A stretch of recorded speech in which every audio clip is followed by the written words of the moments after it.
can be very difficult to tell the difference between a cold and influenza. Both of those diseases are caused by viruses.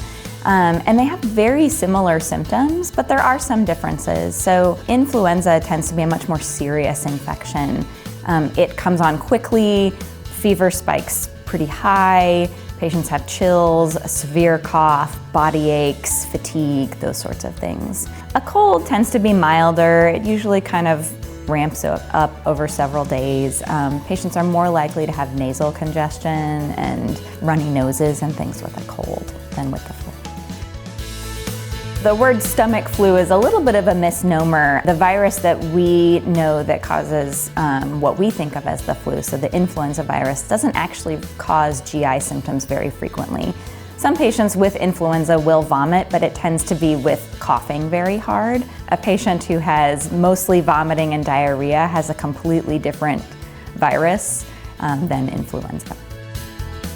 Absolutely. I recommend the flu vaccine 100% to all of my patients. It is not a perfect vaccine. You have to get it every year. And the reason is because we try to predict which versions of the flu are going to be the most common ones, and then we try to cover for those in the vaccine, and that changes every year. And so you have to get a new shot every year in order to protect yourself. And part of that is it's not perfect because we may be a little bit wrong about which viruses were going to be most common. So we may have gotten 2 of them right, but then a new one comes up and then that vaccine is not going to fully protect you against that. However, people who get the vaccine, even if they do end up getting the flu, tend to not get as sick as patients who were not vaccinated.